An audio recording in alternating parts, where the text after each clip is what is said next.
not really confident about what I'm about to do next. Okay, so there's my tip. Still it's not pretty. All right, so I'm gonna spread it on the bottom here.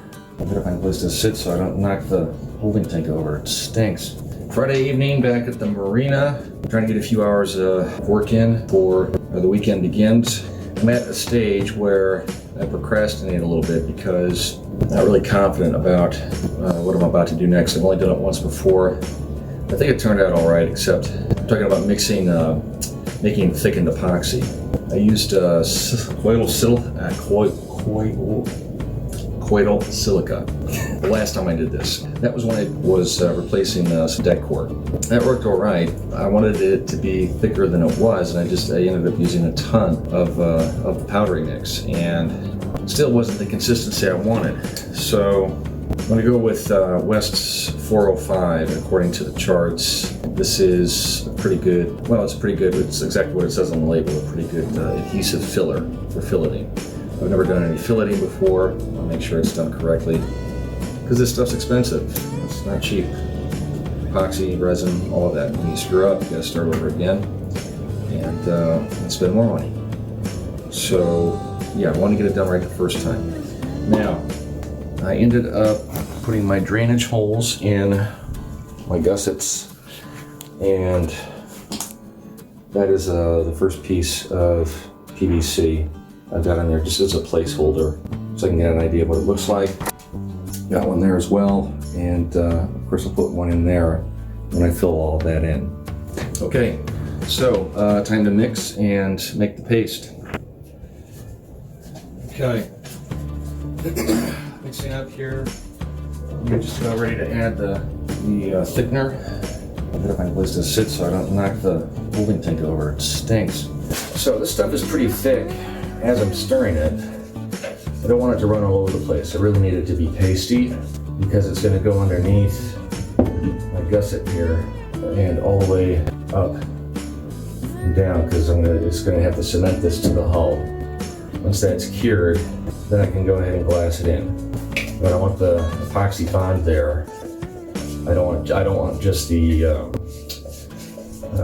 to attach it with fiberglass tabbing. I want to know that it's epoxy to the hull.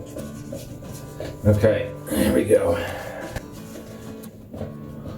Stuff clumps together. I should have brought a spoon. So have you ever made chocolate milk, powdered chocolate milk, and just dump the can upside down, trying to get the last bit out, and then like this whole big clump comes out? That's what I'm afraid of happening. So it's like 40 bucks a can, $40 a can. No, that was 20. It's $20 a can, but still. And this is where we are right now. Okay, so it's kind of syrupy. It's not going to cut it. Gotta have peanut butter consistency. So I probably should have my mask on too. So I'm using the Windsor formula, which should buy me some working time as I'm doing this. I don't want it to start setting off or but I can feel no, it's my imagination. I thought the cup was getting a little bit warm. Okay, still syrupy. So I'm just using my finger here to scoop this in so I don't get the clump effect. The clump effect. I like the sound of that. I'll put a little bit more in this time. There we go. Yeah, it's starting to get doughy.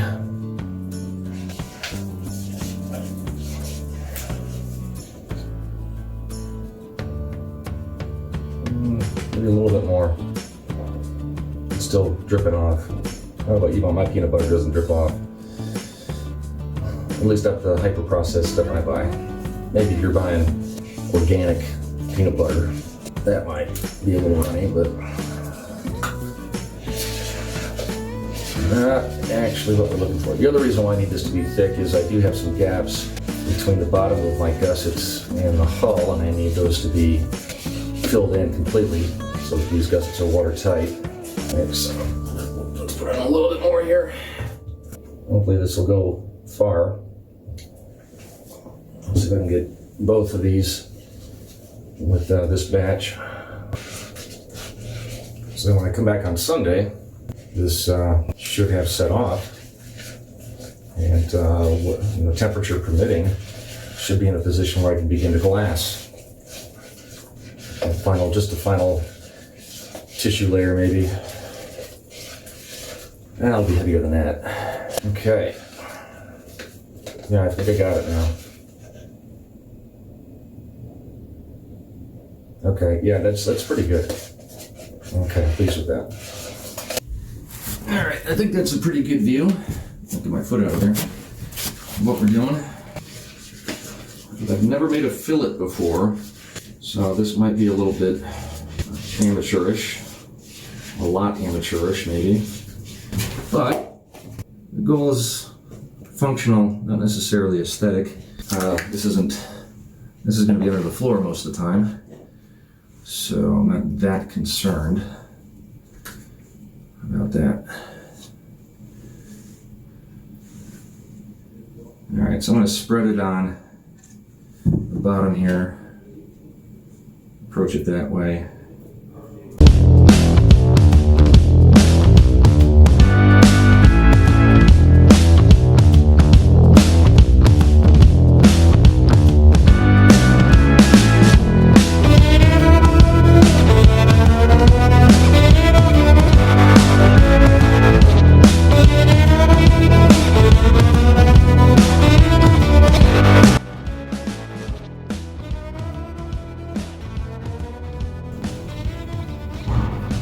Now, what I want to make sure I got going on here is maybe make sure that it's level.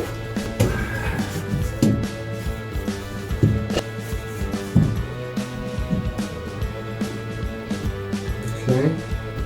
Now I've still got some gaps underneath. I guess I'm going to have to fill those in.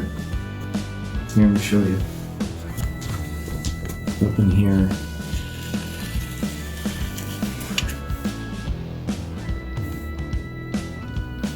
So I've got some good surface contact there and there, so I've got 2 anchors. Let's see what we can do.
Okay, I'm going to stop filleting for the night.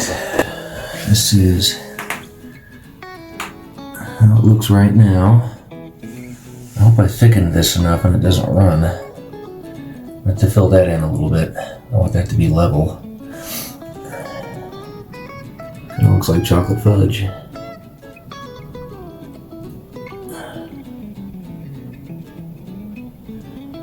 then over here, this one's got a bigger gap. And that's why we have some pooling there. I'm gonna leave it. At the very least, even though that gap's not filled, I'm gonna get a solid bond here, and I can fill that in again another time. I'm just wondering, as I'm doing this, if I couldn't have done this with 5200, but I'm not sure. I mean, it's adhesive, but I'm not sure if, and it's watertight, but I'm not sure about the bond. I think epoxy is going to be stronger.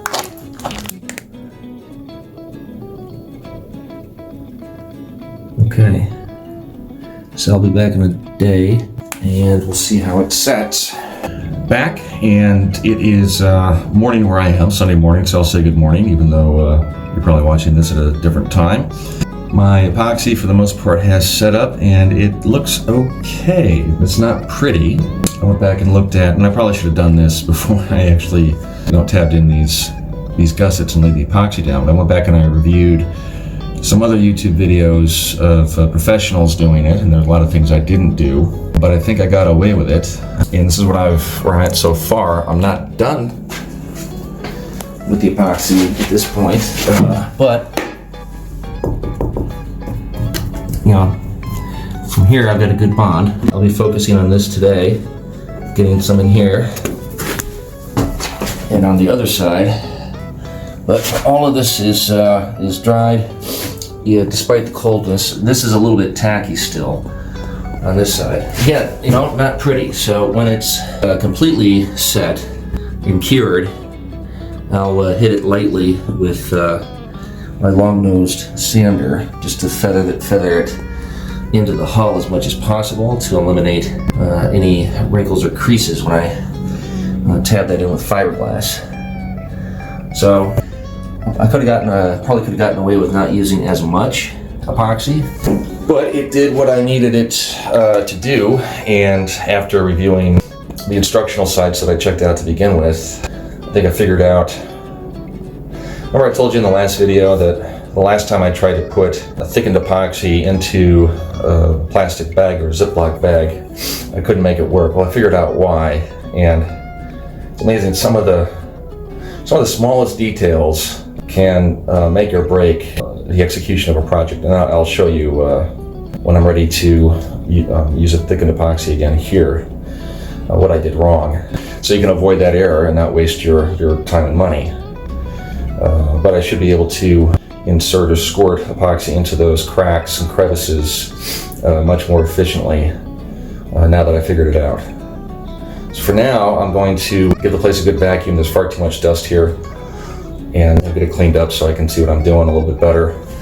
I have to, I don't know if it's got enough light on that end, but I need to take out, there's one remaining, I don't even know what to call it, resin blob maybe, but I got to remove, actually there's two of those so that I can get in there and use my contour gauge to start making patterns for that gusset to extend all the way down. So I'm not going to replace the whole thing, but I will add to it underneath. And I'm going to fill in that hole and make the drainage hole on the bottom there. All right, I've got another batch of thickened epoxy all made up, and I'm about ready to get started on the remainder of the fillets here. And the last time I said I tried to do this with a plastic bag, I couldn't get it to work. I mentioned there was a detail that I didn't know about at the time. That makes all the difference. So to try it again, I have a pastry bag I got down at the grocery store with a tip, very small tip, so I can get into these cracks that I showed you earlier. I'm going to go ahead and load the bag, and I'll show you the detail. This stuff it makes a mess.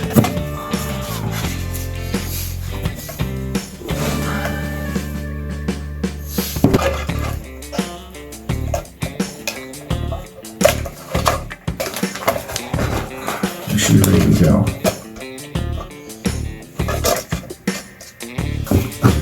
So this is a winter blend of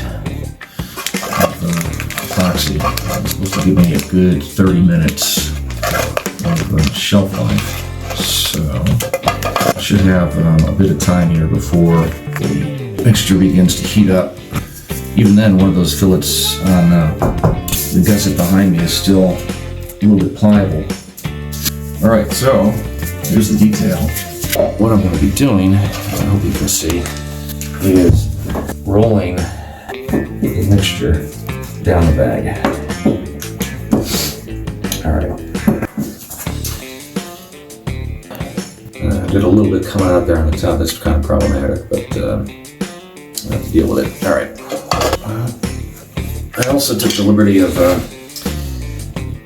making a different fillet paddle. I guess that's how you would say it. Yeah, fillet paddle.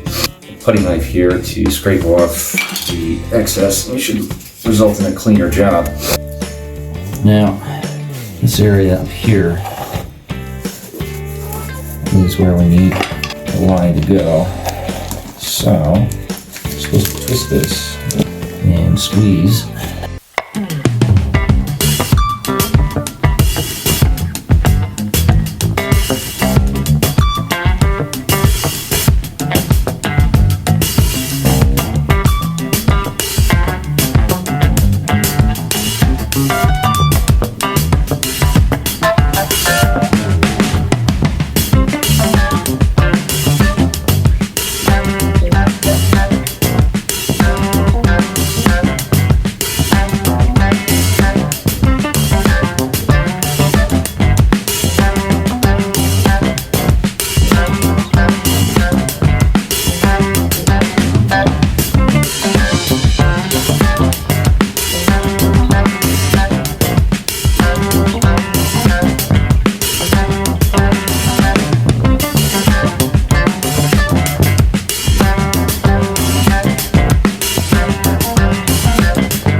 Let's see how this fillet paddle works that I made.